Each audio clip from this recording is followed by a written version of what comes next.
A mother tucked her daughters into bed, but when she entered their room the following morning, one of the girls was nowhere to be found. The authorities swiftly became involved in the investigation, recognizing that she had not willingly left the premises.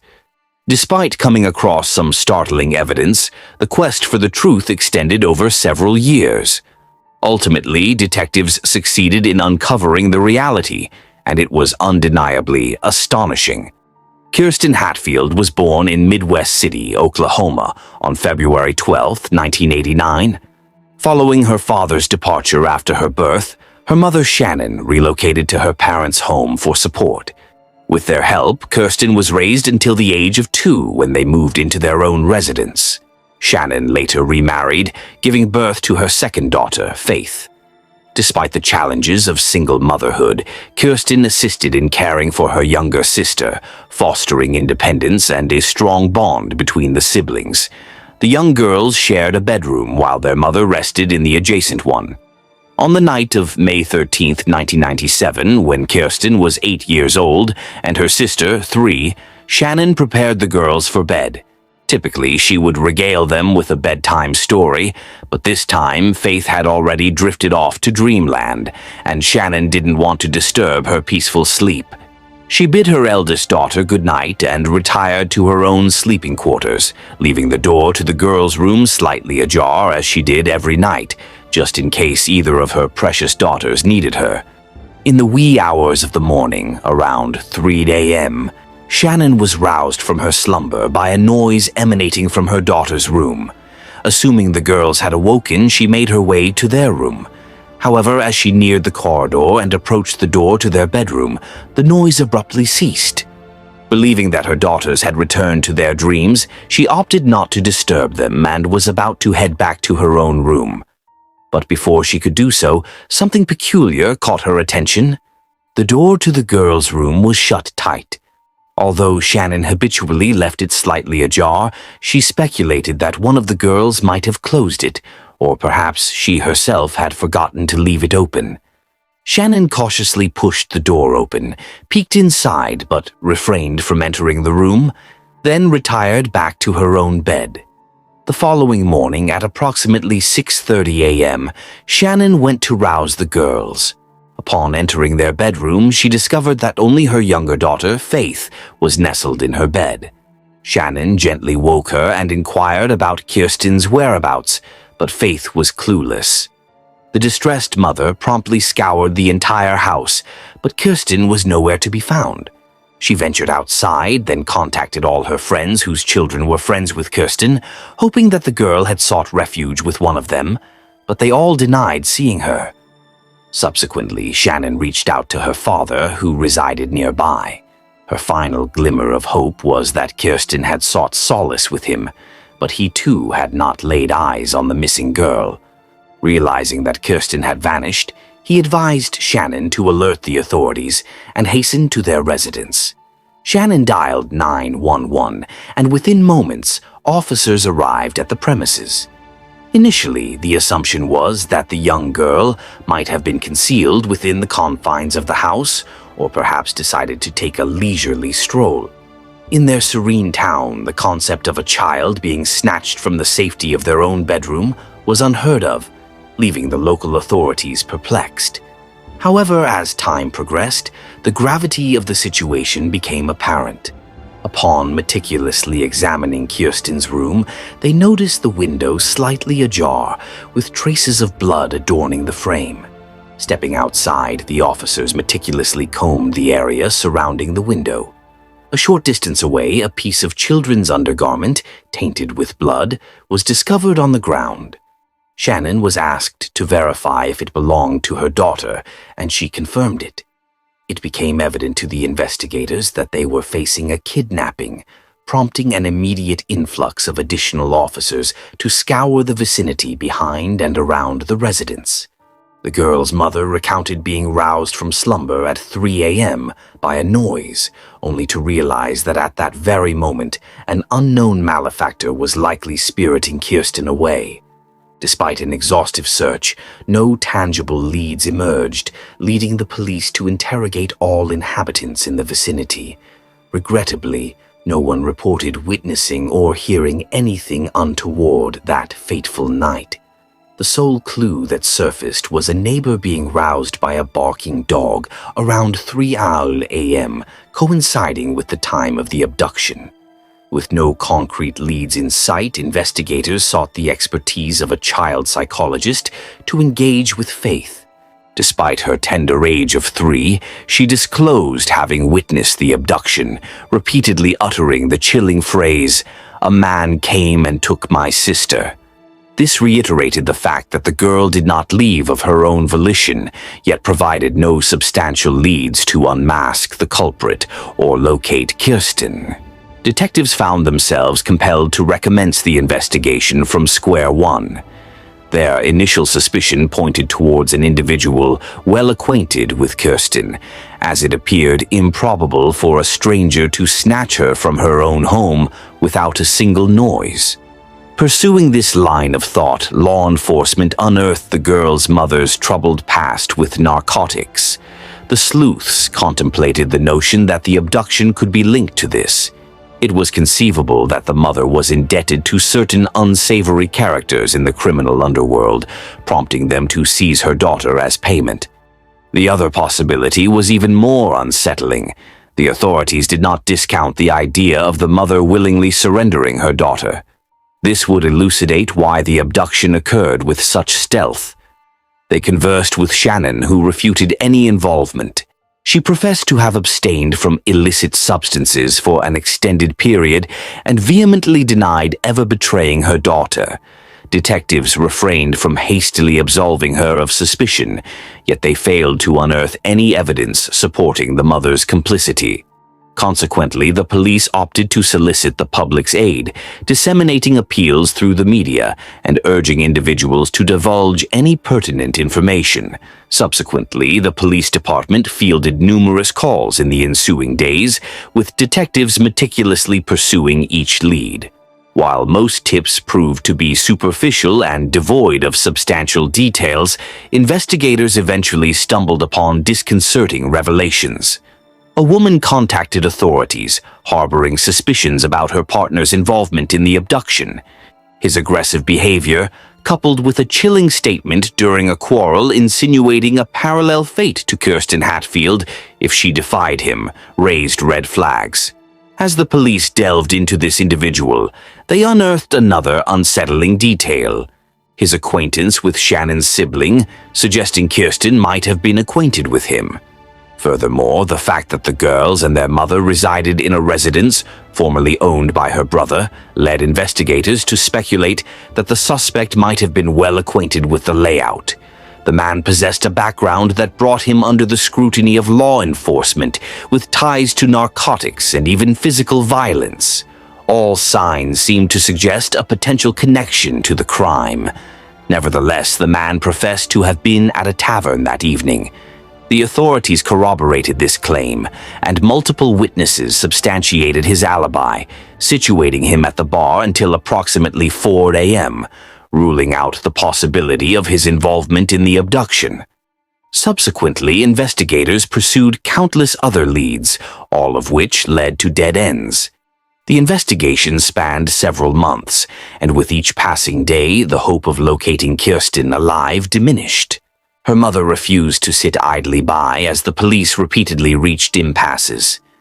Since the early stages, she exhausted every effort to find her daughter. She granted interviews to local media outlets, distributed flyers, and even personally probed various suspects in her quest for the truth.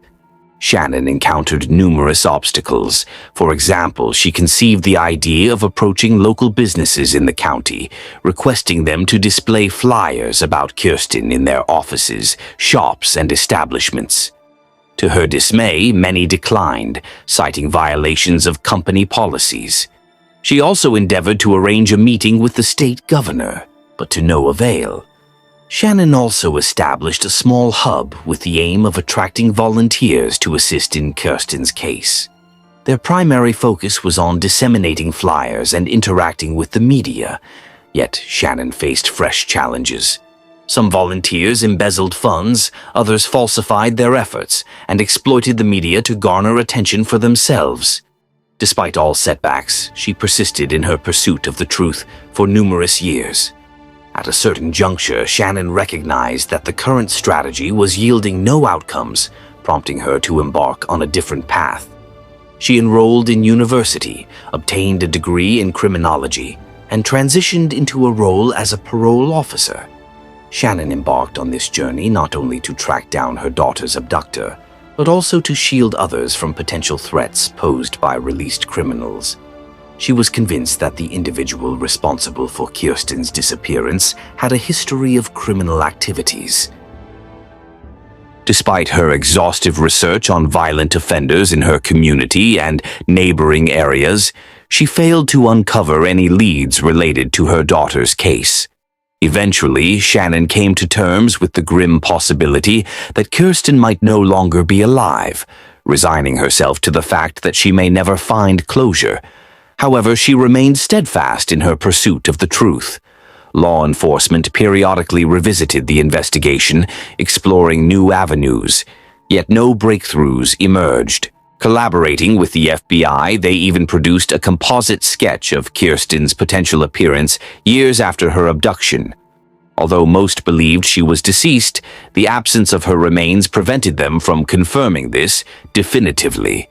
The case remained at a standstill for years until an unexpected development unfolded in 2014. A woman contacted the authorities with a peculiar account. Following her grandmother's passing, she stumbled upon a diary among her belongings. The diary contained a chilling confession from the woman's own son, admitting to the murder of Kirsten Hatfield. The level of detail provided in the diary left investigators with no doubts about its authenticity. According to the entries, the man had abducted Kirsten from her bedroom and transported her to a nearby town where he owned a residence. There, he subjected her to unspeakable atrocities before ultimately taking her life. The graphic account spanned multiple pages, shocking even seasoned detectives. Additionally, the diary mentioned the existence of a videotape documenting the entire ordeal. Upon questioning the woman's son, investigators were taken aback by his words. He denied any involvement in the crime, yet he was aware of the perpetrator because the unfortunate incident occurred in his former lover's residence. This left the authorities baffled, leading them to inquire about the location of the said house. Subsequently, detectives swiftly acquired a warrant and dispatched a team to meticulously scrutinize the premises. Their initial action entailed the application of luminol, a substance that illuminates upon contact with even the most minuscule traces of blood, regardless of whether it had been eradicated from the crime scene. When the forensic specialists executed this procedure, they were taken aback. One of them later expressed that the entire abode gleamed like a Christmas tree. The chemical unveiled that blood was virtually present, and most significantly, the bloodstain patterns corresponded precisely to the gruesome details of the murder delineated in the diary.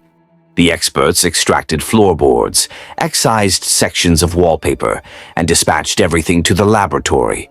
Furthermore, they organized a team for excavations on the premises, with the hope of discovering the girl's remains.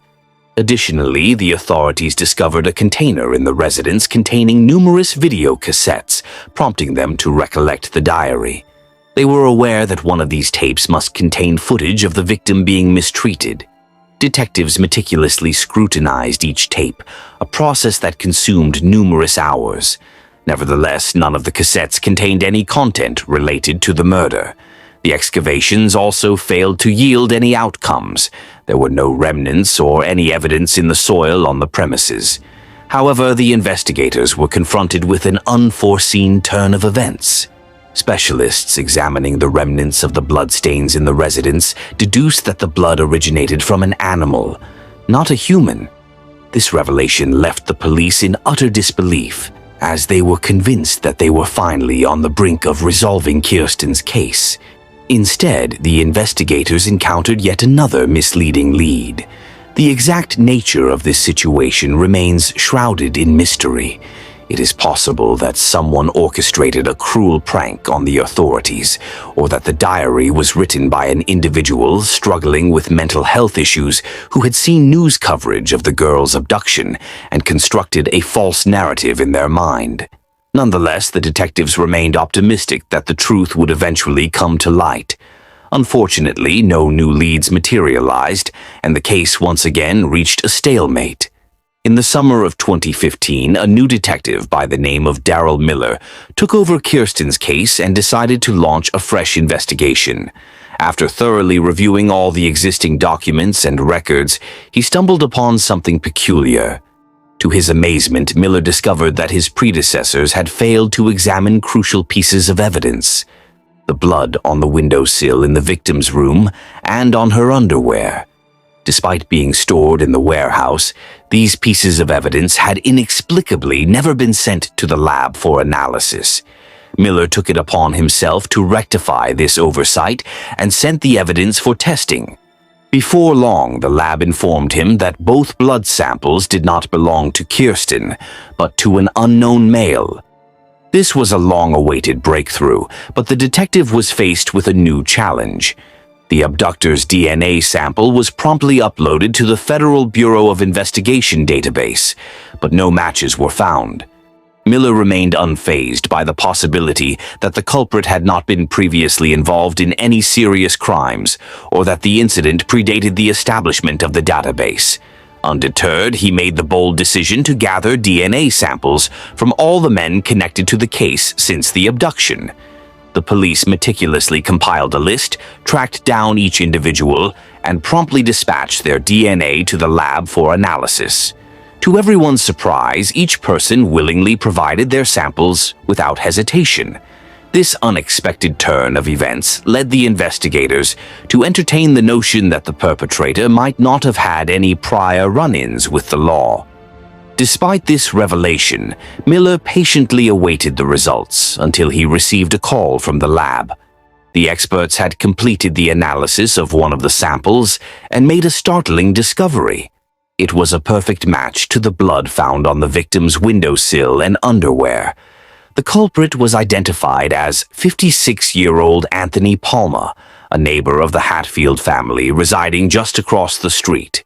Palma was among the first individuals the police had spoken to on the day of the abduction, claiming he was awakened by his barking dog around 3 a.m.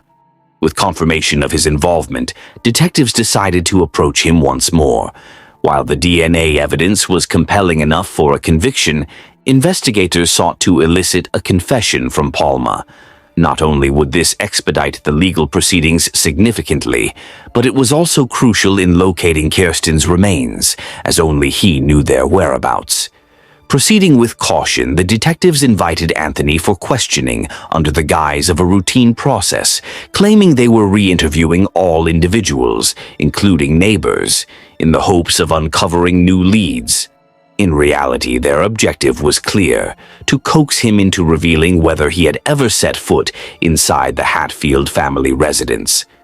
Initially, they inquired if he recalled any additional details from that fateful night. Palma reiterated the same account as he had 18 years prior, but this time he disclosed a new piece of information: the sighting of a white car parked outside Kirsten's home, a detail he had previously omitted. Following that, the authorities inquired about his acquaintance with the young lady and her family. Anthony mentioned that he recognized them as neighbors, but never engaged with Kirsten personally. He elaborated that during that period he had good relationships with other children in the neighborhood. For example, they would sometimes request his help in fixing their bicycles or drop by for some sweets. Subsequently, the authorities questioned whether he had ever been inside Kirsten's residence. Possibly her mother had sought his assistance, or he had visited for a casual chat. However, Anthony insisted that he had never entered the house while the family resided there. This moment marked a pivotal point in the interrogation for the detectives. With the discovery of the man's blood on the windowsill in the victim's room, they had caught him in a falsehood. This revelation would prevent him from claiming in court that the blood was left there under different circumstances, such as during a visit to the neighbors on another occasion. However, a dilemma arose. The house where Kirsten lived had previously been owned by Anthony's acquaintance, and he confessed to visiting it during those years.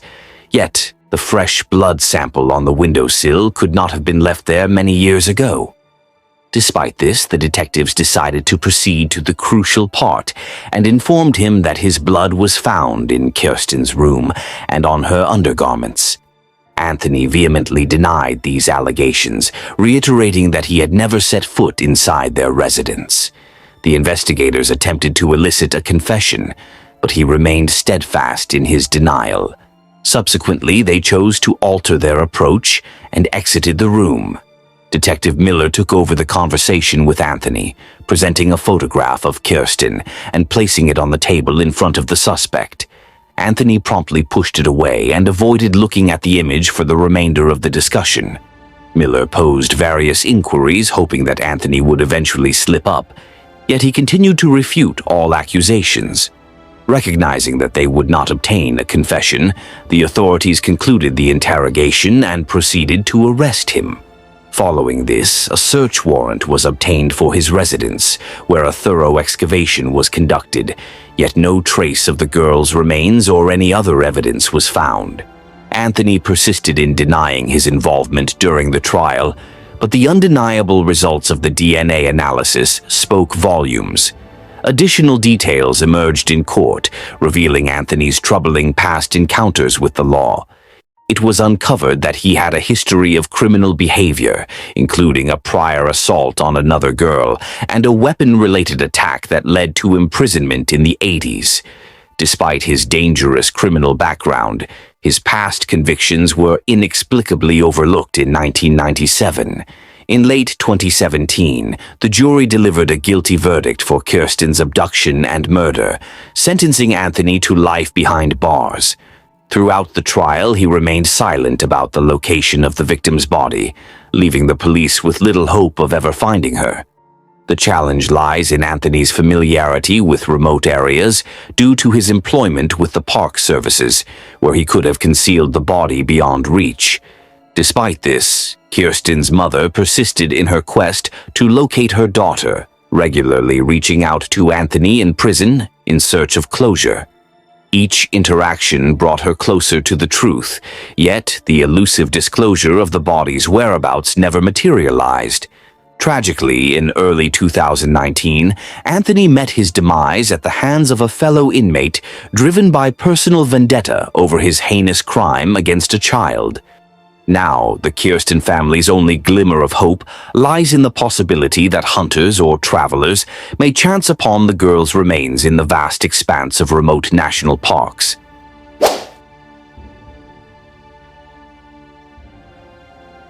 Peterborough is a well-known cathedral city with a Gothic facade located in Cambridgeshire, England, sitting on the banks of the Nene River.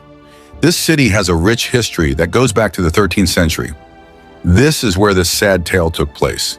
Rikki Neave was born on March 4, 1988, in Peterborough, England, to parents Trevor Harvey and Ruth Neave. The couple separated when Rikki was just 3 years old. Trevor had very little involvement in his child's life after the divorce.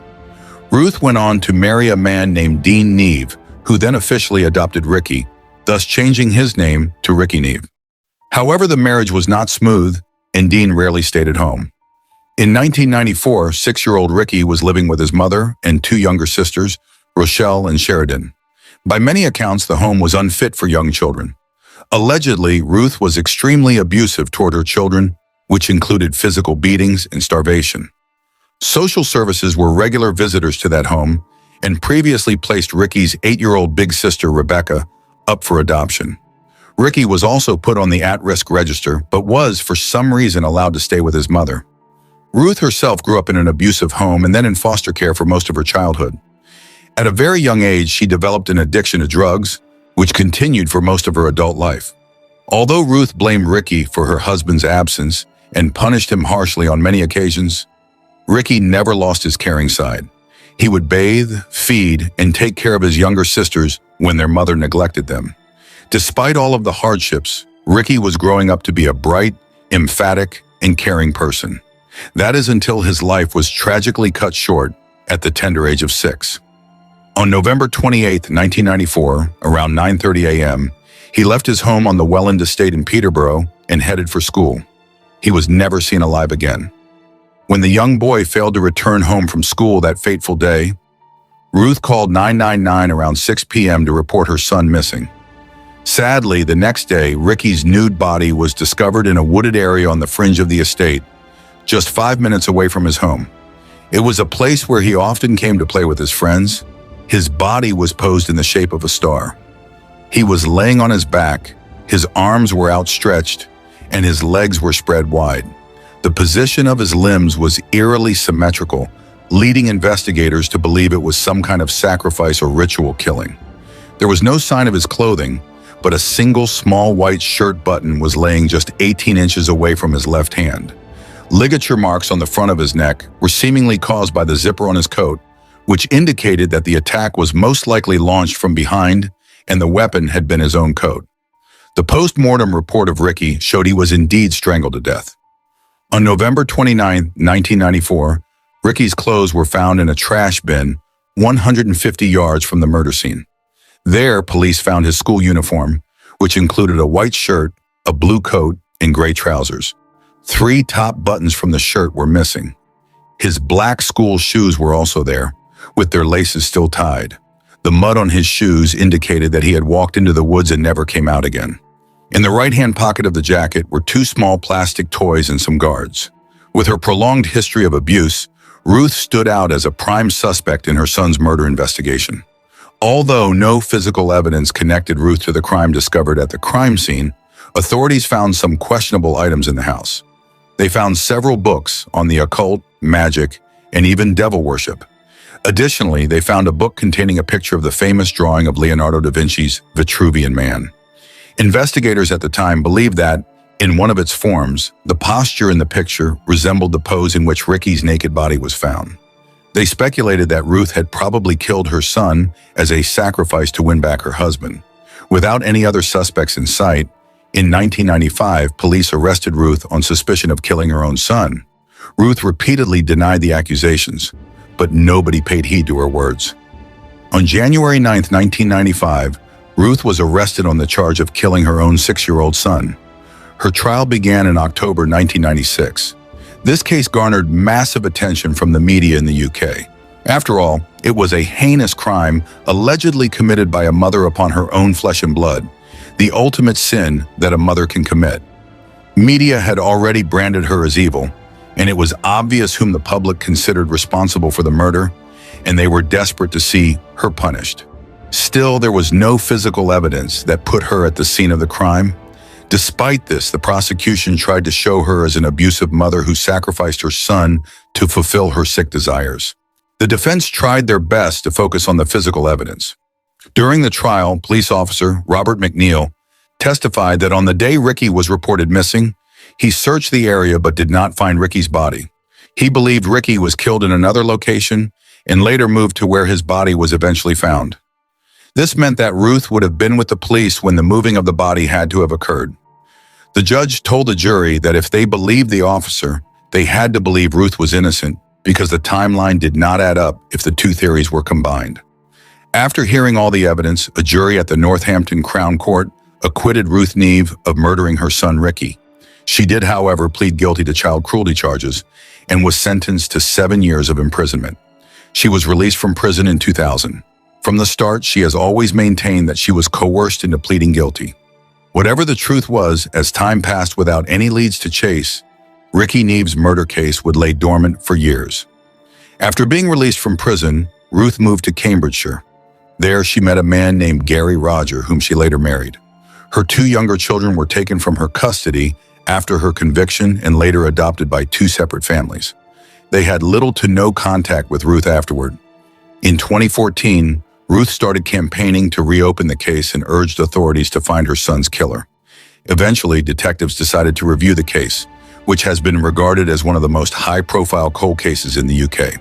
The Cambridgeshire Police Department was determined to review all the evidence available from the original investigation in the hopes of finding new clues. Considering new enhanced forensic developments, detectives found that the trash bin where Rikki's clothes were discovered had never been tested for additional evidence, and was not even preserved for later use. However, DNA samples were collected from items of clothing in 1994, but the technology was not sufficiently advanced to provide a DNA match. That DNA was sent to the forensic lab to be reanalyzed using modern techniques. When the results came back, there was a match. They finally had a new suspect, James Watson. The DNA was present in the database because of an arson attack at a British transport police station in 2008. In fact, he was a serial offender who often committed crimes for the thrill of it. Unbelievably, James Watson had been questioned during the initial investigation as a witness, after another eyewitness gave information about seeing Watson with Rikki. During questioning, the then 13-year-old Watson stated that on the day Rikki went missing, he saw Rikki around the middle of the day. He claimed that he had skipped school that day to visit his father, and despite not knowing Rikki, he had a brief exchange with him when little Rikki made the offhanded comment, "That's a big tractor, isn't it?" To which Watson replied, "That's not a tractor, that's a digger." However, he claimed to have never seen the boy again. Notably, in this whole ordeal, he never mentioned having physical contact with the 6-year-old schoolboy on the day of his disappearance. James Watson was born on April 1st, 1981, in Welland Estate, England. Due to his unstable home condition, he was sent to a children's home early on in life. His father, James Watson Sr., was arrested and imprisoned for some unspecified charges.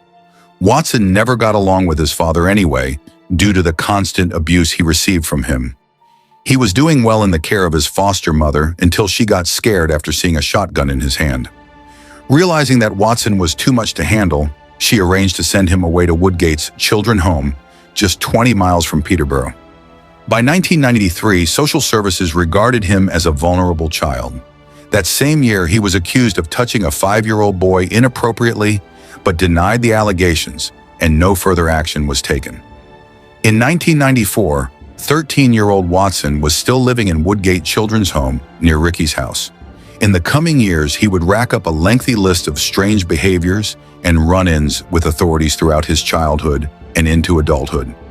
At the age of 13, he fantasized about strangling a kid, and even informed his mother he had heard a news report on the radio about a boy being found strangled. This was just a few days prior to Rikki's murder. His mother simply said she hadn't heard about it and dismissed the incident. In January 1995, while at the children's home, Watson stole track signal detonators that give off a loud noise and laid them on a railway line. Watson later explained how much fun he had doing it, citing that he was delighted in the notoriety. In August 2005, he stole police uniforms, important police equipment, and car keys from a police station and left them in a car. When asked to explain the reasoning, he said that a majority of his crimes had been to get arrested when his life was not going as planned. Then 4 years later, in January 2009, Watson again broke into a British transport police station and stole some items. He then set fire to the property store before absconding on a bicycle. Over the years, Watson had been responsible for countless burglaries, theft, and other criminal activities. But the string of offenses doesn't just end with stealing, burglarizing, or even arson attacks. Deep inside, Watson possessed 6 sexual desires which would showcase their symptoms from an early age. Watson's former girlfriend met him when he was just 15. Despite Watson identifying as gay, he formed a relationship with her. She described her horrible experience with him, saying that he used to bring a survival kit, which included a knife when they went into the woods for sex. She added that towards the end, he would firmly hold her neck and try to choke her during intercourse, leaving marks on her throat. He became more and more forceful as time went on, almost reaching the point of strangulation. The manager of the children's home where Watson was living between 1994 and 1995 found catalog magazines under his bed that had pictures of babies and toddlers, mostly wearing underwear. He also possessed an unhealthy interest in animals, which often resulted in the death of poor creatures. Despite having such a troublesome past, in all those years, authorities never set their focus on James Watson as a possible suspect for Rikki's murder until DNA evidence pointed to him. When detectives confronted Watson about the DNA on Rikki's clothes, he tried to explain the situation, saying he had picked Rikki up to help him see over a wooden fence at some diggers on a construction site, a detail that he conveniently forgot to mention in his original statement in 1994. However, investigators found that the fence was built years later and had not been there during the time of Rikki Neave's murder, further implicating Watson with his own lies. Although this is the evidence that, along with DNA, ultimately sealed his fate, investigators started putting other pieces together to build a strong case. They found that after Rikki's murder, Watson kept newspaper clippings about the case and made numerous copies of them, probably fascinated and excited by his own actions. In April 2016, James Watson was arrested on the suspicion of murder. He was later released on police bail and was sent to a bail hostel, which is an approved premises run by probation or volunteer services. He left the UK with a bail hostel companion to escape justice. He first traveled to Rotterdam, then France, and over the Pyrenees to Portugal. During this time, there are multiple pictures of him lounging on the beach, seemingly without a care in the world. From France, he contacted his sister, who contacted the authorities. Eventually, he was arrested near the British Embassy in Lisbon. His trial began in January 2022 and lasted 11 weeks. During the trial, a heap of evidence was presented to the jury. The DNA evidence, his constant lies, the copied newspaper clippings, mud on the shoe, all pointing towards Watson. It was also argued by the prosecution that undigested food in Rikki's stomach suggested that he had been murdered within 2 hours of leaving home, around the time when the witness had seen Watson with Rikki. Finally, the jury found James Watson guilty of the murder of Rikki Neave, ending a 27-year mystery after 36 hours of deliberation. In late June 2022, he was sentenced to life in prison with a minimum of 15 years.